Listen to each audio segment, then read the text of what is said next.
we young people are trying our level best to try to solve little problems that are around us. One of the key things that we're trying to solve, we as youth, is trying to reduce the knowledge gap about different things that many of us do not know. By the time I launched the foundation, there's no one talking about premature baby. There's no one who was focusing on being a voice.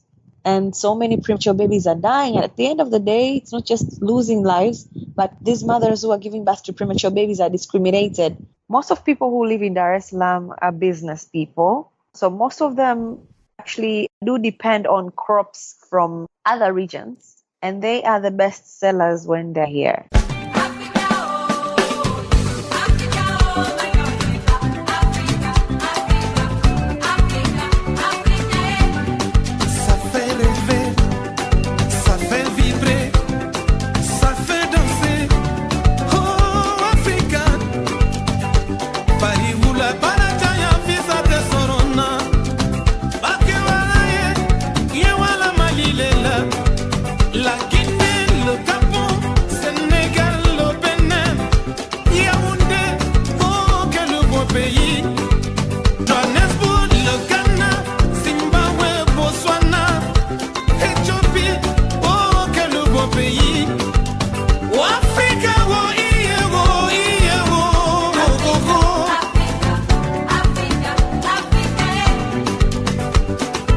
Hello, Africa. You're listening to 1000 African Voices. I'm your host, Aburengwi C, coming to you from our Johannesburg studios. 1000 African Voices is a program that profiles Africans of diverse cultures who have traveled and lived across the African continent and the world. In this series, we will collect and share stories from all parts of Africa. Welcome. 1000 African Voices. Hello, Africa. Welcome to another episode of 1000 African Voices. Today, I'm very glad to announce that we're joined by Doris Mollel, who will shortly introduce herself to the listeners of 1000 African Voices. Hello, Doris. Hello. How are you? I'm doing great. How are you? I'm well. Tanzania is very hot. Very, very hot. Oh, how hot? But actually, we're used to the weather. It's just that we've been waiting for the rain, and looks like it's a bit taking some time to come. So it's okay because we're used to the hotness, but it's okay. What's the temperature today? Like, what was the max temperature today or this week? When you say it's very hot, what do you mean? I haven't checked today, but I usually know it's 31 and above. Okay. Now 31 is reasonable. Unless, as you say, you've been waiting for now, rain. Yeah. Yeah, if you've been waiting for rain, then yeah, it is a bit warm. Doris, maybe let's talk a bit about where you're from, where you are based. Then we're going to delve into the work that you do. So you've already touched on the fact that you are in Tanzania. But yeah, let's talk a bit about that. Where are you talking to us from? I'm talking to you from Dar es Salaam. Dar es Salaam is big, of course. So aside Dar es Salaam, there's a district called That's Where I am. So besides touching base about my work and what I've been doing, as Tanzania is one among the countries that are so blessed with so many beautiful things. And yet we young people are trying our level best to try to solve little problems that are around us. One of the key things that we're trying to solve, we as youth, is trying to reduce the knowledge gap about different things that many of us do not know. And I can say I'm proud to see many youth actually are now very busy to be innovative. Yeah, I mean, the word innovation and innovative, as you put it, is sort of becoming a buzzword in 2019, where everywhere you look, people are trying to be innovative within your space. As I said, we're going to touch a lot more on that, but within your space, what's your definition or your view on innovation as a whole, or innovation in general? What's your view on what that is and what it represents for you, the youth, for Africa? What's your view?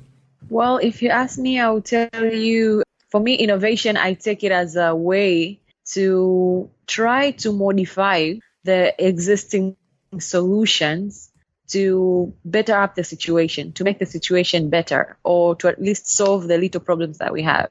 Okay. Because what I believe in real sense, there's nothing really new in this world, but it's just that we have to modify what is existing and to make it better for others to be able to solve different problems that are existing in our families, in our communities, in our countries, and so forth. So that's how I view innovation.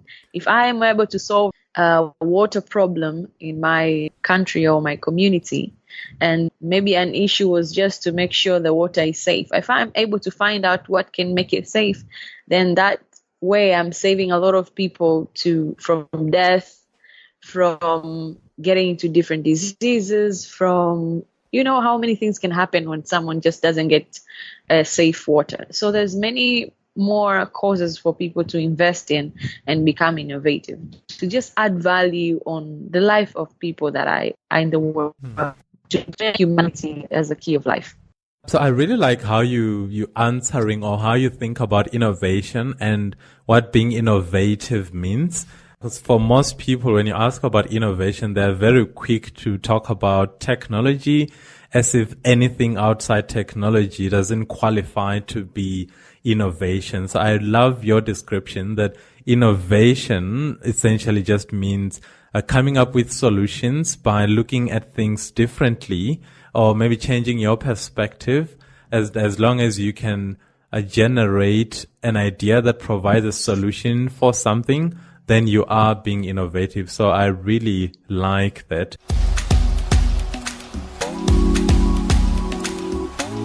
And maybe that's a good segue to then move into the work that you do. Can we talk a bit about your foundation? What's the name of your foundation, and what kind of work do you guys cover? Oh, thank you. Our foundation is named Doris Mollel Foundation. It's actually my name. I did that because I wanted to be a legacy. I was born a premature baby with 900 grams 28 years ago. Ever since I was born I never came across understanding what it means to be a premature baby until I was around 20 years of age, because it's when my mom got a chance to talk to me about it. There was a reason to it. I went through just like any other baby. I grew up, went to school, managed to do some little activities, and actually I managed to get to the beauty industry. And I managed to become the second runner-up of Miss Tanzania 2014. So as I wanted to choose a path to where I would like to give back to the community, I had several things that I was thinking in my head, like what best can I do? So my heart relied on disability, and I told my mom about it, and she was like, why disability? You was born a premature. So I was like, what's a premature baby? Because I never heard about it. No schools are teaching us about it. Then she says, okay, let me help you. She took a time to explain that you were born premature, you and your twin brother. And actually that's one of the causes of why a mother gives back a premature baby. So I was like, okay. And then she explained that you're not able to breathe on your own. You're not able to at least suck your mother's milk. So you had a lot of complications because of the prematurity that you had. I was confused. Then, because I knew I was a beauty queen, I took that title and walked in a hospital, and I asked to meet a doctor, at least to understand more about it. I planned to stay in just 30 minutes. And then I ended up staying there for a whole day, understanding what it likes and what it is to be a premature baby. I talked to mothers. I saw kids who are born premature turning green, or then quickly run into an oxygen machine, or take this baby suck milk, or, oh my God, this machine we need. So there's so much that was going on in my head at that time. Then when I walked out, I decided to say, you know what, I'm actually going to start a foundation about premature babies, and it's going to be under my name. But then I was like, so what's going to happen to what I wanted? I wanted to support disability. So again, I took time to discuss with the doctor, and he says one of the key effects, or what are the outcomes of premature babies' life, most of them end up having or facing a lifetime disability. So I was like, okay, so it connects to what I was thinking. Anyway, perfect. So I was like, okay, what are the key things that I need to address right now? So the doctor told me what is the state right now. And actually, I got to involve more doctors and actually work with Dr. Agustin Masawi, is a senior pediatrician at the National Hospital. So it took a journey of making me understand what it means to be a premature baby, how can we prevent it, and how best can we work to make sure prematurity issue is addressed in Tanzania and at least in East Africa. So it was amazing, but of course I felt bad because by the time I launched the foundation, there was no one talking about premature baby. There's no one who was focusing on being a voice. And so many premature babies are dying. And at the end of the day, it's not just losing lives, but these mothers who are giving birth to premature babies are discriminated. Most of them end up being told in the community that, maybe they're cursed, or maybe their husbands were being witched. There's so many bad words these mothers are going through, all in the form of discrimination. Some of them actually, their men go away from them. They run away from families. They let them nurse premature babies on their own. So everything around premature baby seemed not right. So I started this foundation in 2015 with the aim of making sure that I raise awareness about premature babies. We look into the hospitals and support our government in furnishing the hospitals and especially the units with equipment to support their survival, to do advocacy and fostering research, see how best we can prevent prematurity, but advise the government on friendly policies that can help these parents at least be able to nurse their premature babies and have at least good time in seeing how best they can nurse these babies to become better.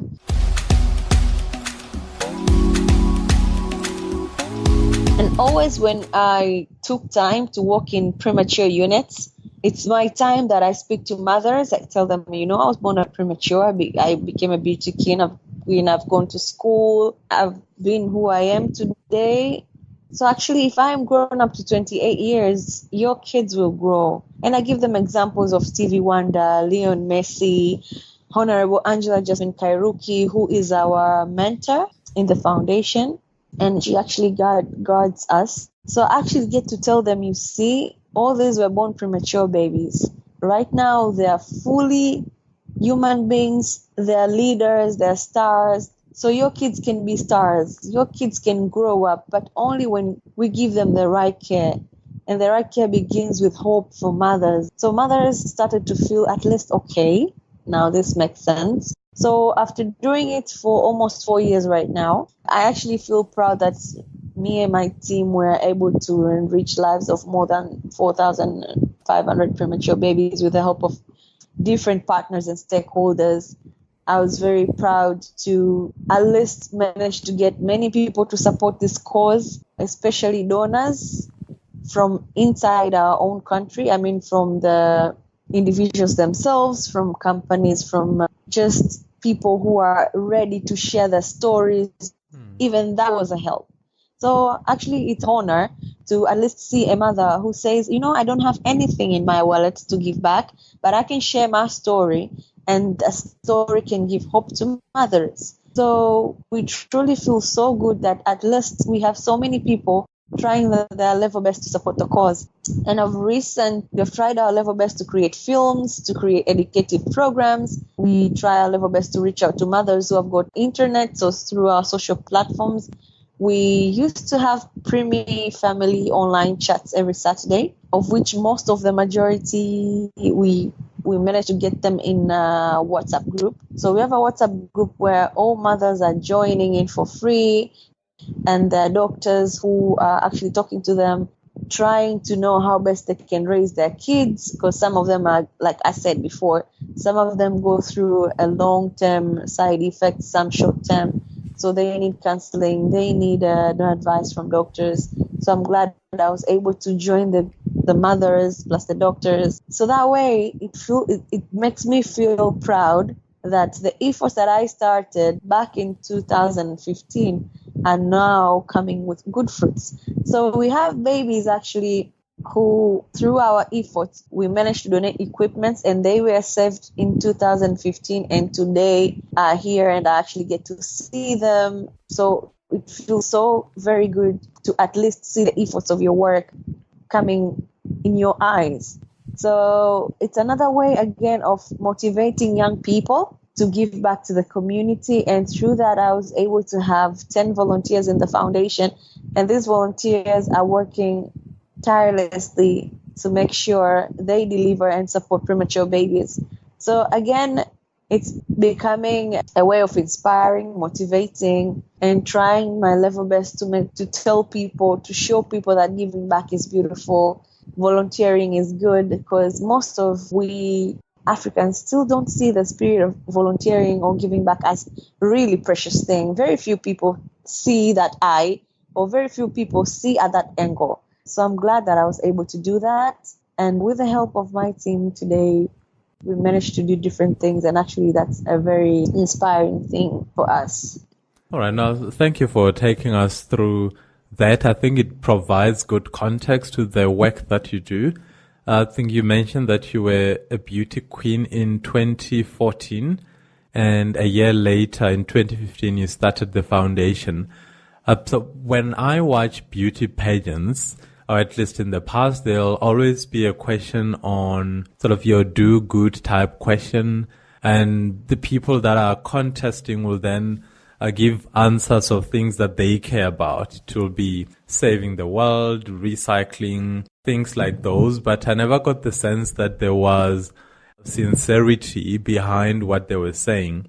So to talk to someone who used to be a beauty queen, and I don't know if it's used to be or if he's still in that industry, but to talk to someone who not only spoke about making a difference, but 4 years down the line, in 2019, you're still making a difference, and you have founded a foundation that is still going.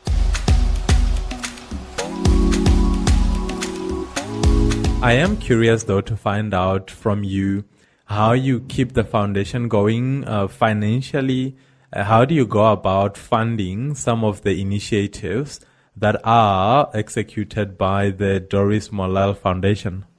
Well, it is challenging from day one to today, but I'm glad as the word keeps on going on, we managed to get people from private sector and public sector to donate, to invest in prematurity. So I'm glad to say that still funding is a problem, but we as young people are trying, as I say, to be innovative every day to find the best way we can get donations to save this premature baby. Of course, in the near future from next year, we're planning to create our own product that will help the foundation run on its own without depending on donors. And that when the time comes, we'll definitely say what product it is. But as for now, the foundation depends on donation. And so most of our ways to collect the funds is through the fundraising. We do fundraising. We go through the golf tournaments. We partner with different stakeholders like CBA Bank. We do fundraising with Asas Diaries, and we work with Vodacom Tanzania Foundation. We work with different hotels like Hyatt Regency Hotel in Dar es Salaam. So these are the kind of donors or supporters who help us financially to run the foundation and also to support premature babies. In that way, they are able to grow and groom the kind of youth that Doris Mollel Foundation has. The kinds of youth that have spirits to giving back, have the spirits to see change in the community. So again, it's us thanking them for where they're taking us to and where they're building their efforts to. Because again, for them, it's a CSR. For us, it's a donation. And for us, it's a way to make the world a better place for everyone, especially for premature babies and the mothers who are giving birth, are going to give birth, and who have already given birth to premature babies. All right, lovely, Yes. Doris. Let's switch gears a bit and talk about, in the beginning, or when we started the conversation, we did speak a bit about Dar es Salaam and Tanzania. Now, you have spoken about the work that you do within Tanzania, trying to make a difference and to make the world a better place. And once again, I'm always inspired by the caliber of guests that we have on this show, people who really truly care about our continent. But I want to switch gears and talk about Tanzania, East Africa, and Africa as a whole. But within this context, I wanted to focus on Dar es Salaam, which is where you are located. Can you paint a picture for our listeners of Dar es Salaam, the city of Dar es Salaam, one of the largest cities in not only Africa but the world? Can you paint a picture, both geographically, the history, the people, the culture around Dar es Salaam and Tanzania in general? Wow. Well, I can say Dar es Salaam is a city of peace. Dar es Salaam is a city of people who are very busy. Most of people who live in Dar es Salaam are business people. So most of them actually do depend on crops from other regions. And they are the best sellers when they're here. So farmers will send their crops to Dar es Salaam and they'll be sold here. So business people from Dar es Salaam will go and get crops to sell in Dar es Salaam. So Dar es Salaam is a harbor of entertainment, is a harbor of peace, because for most tourists who come to Tanzania, basically when they touch base in Dar es Salaam, they'll be told Dar es Salaam is a place where you can have all the entertainment places. So for clubbing, people who are interested in doing sort of games, because in other regions is more of calm, cool, more of vegetation, more of fishing. Though Dar es Salaam there is that, but there's no much of that vegetation that is in other regions. So what I can tell mostly about Dar es Salaam is a very busy city, and actually it's growing very fast because most of people who are in here are people who are busy with doing business. Be small, be big. And it's a city where if you try to do something or start a small business and you get serious out of it, you can actually start a living and you can make money. But it's a city, again, when you relax, it will also drain you because there's so much stress happening in Dar es Salaam. There's so much going on in Dar es Salaam just in a day. And there's so many people living in Dar es Salaam. And also it's a harbor where all the business people who are shipping their goods, this is a place where they'll go to the port and pick up their goods and they'll transport them to other regions. So I can tell Dar es Salaam is a city of business for Tanzania, basically. And it's a city of peace. Most of people, just like the way Tanzania is, most of people have hospitality, very good hospitality. That's what I can name. Yeah.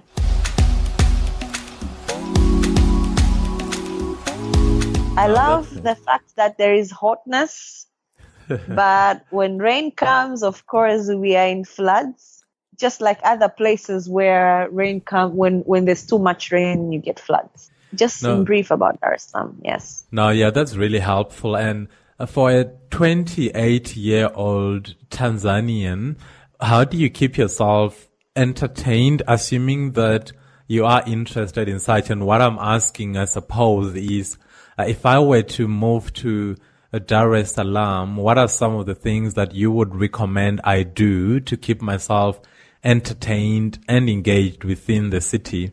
Well, there's so much you can do when you're in Dar es Salaam. You can opt to go to the beach. We have Coco Beach. We have a lot of beaches along Kigamboni. So it depends on how you feel. If you want to go away from noises, you want to go to Kigamboni and relax. There are plenty of beaches there, so it's a way to relax.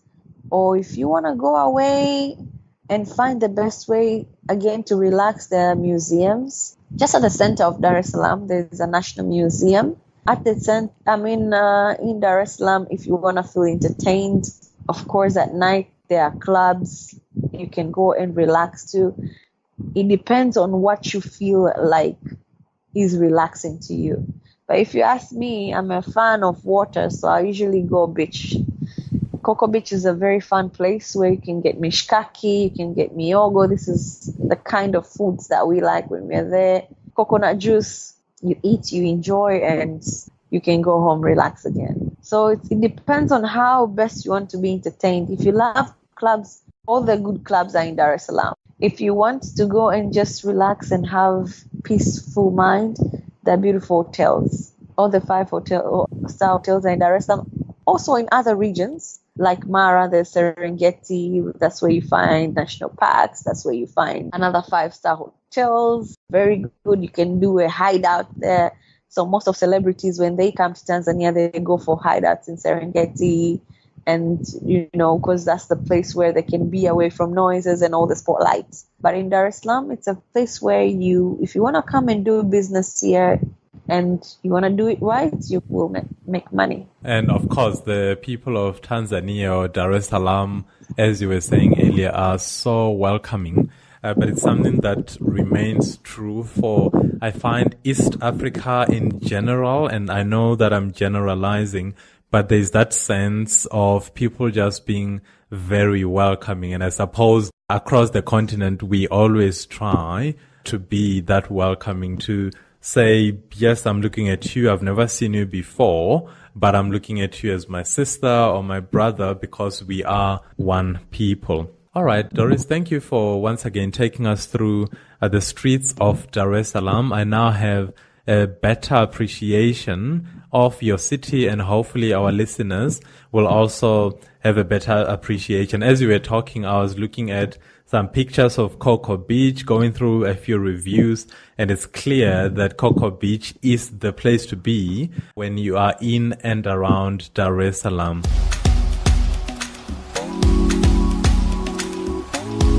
Doris, maybe before we say goodbye, are there maybe some things that you want to say, things that you want our listeners to know? And maybe we can talk about how people can get hold of you, how people can contribute to your foundation. Any thoughts on that? How do we get hold of you, and how do we contribute to the success of the Doris Mollel Foundation?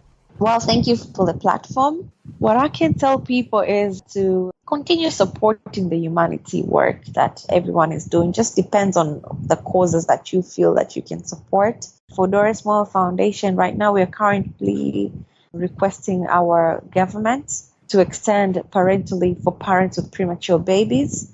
So crossing all fingers that all goes well. We also presented it just a few days ago at the East African Legislative Assembly on the role and how best they can invest on prematurity in East Africa, because prematurity is the leading cause for death for newborn under 5. There's a better way for every one of us to join hands and make sure that we support mothers, we support families with premature babies. And most important is involving men in such conversations, involving men in such discussions when they are actually very young, from them being boys as they grow up to becoming men. On how best they can reach out to Doris Mollel Foundation, they can go to our website, www.dorismollelfoundation.org.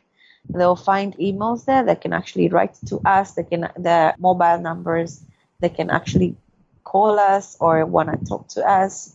There's a way they can message directly to us and actually get it. So we'll be so much thankful for everyone who will be delighted to support premature babies in Africa, because I believe if we manage to save at least one, then we save a future president, a future engineer, a future teacher. You never know. Yeah, you'll really never know. So all we can do is to make sure that every person born is provided with an opportunity to become whatever they want to become. However, within those first few days, the first few weeks and months, that person does not have the power on their own to really do anything to, in a way, secure this future that will allow them to grow into whatever they want to grow into.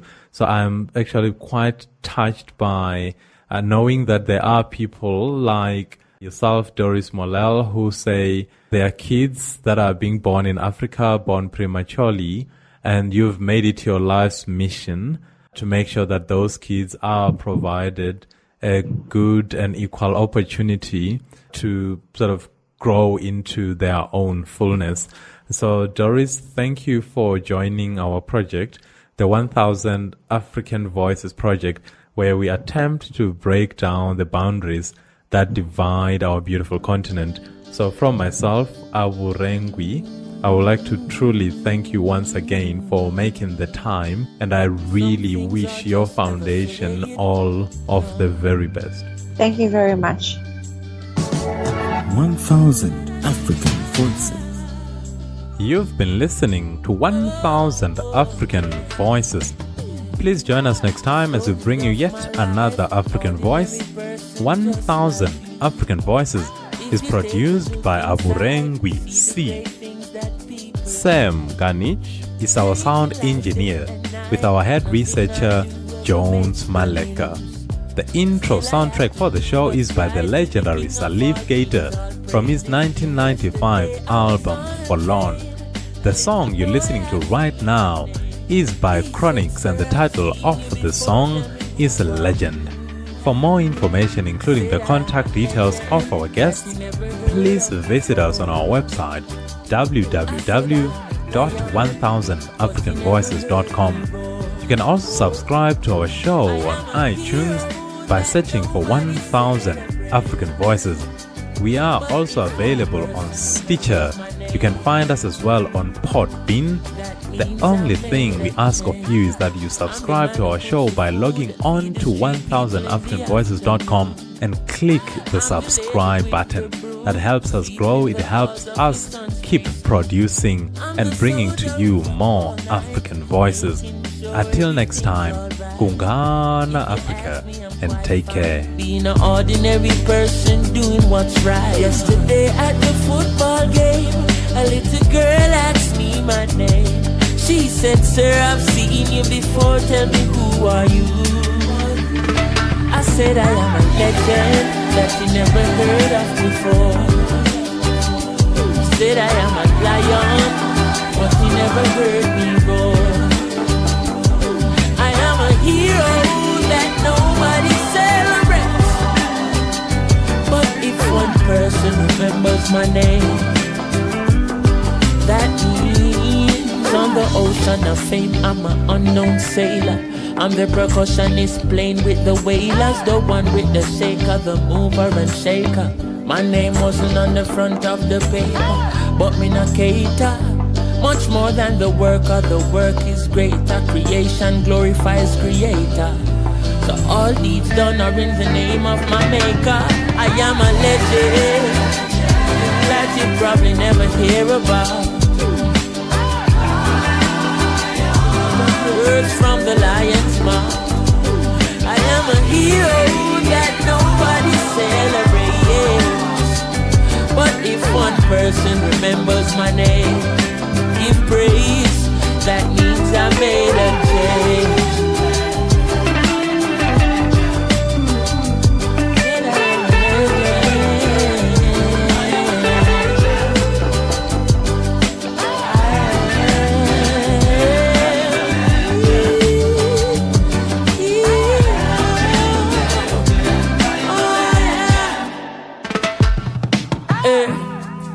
Story of my life, ordinary person just like you.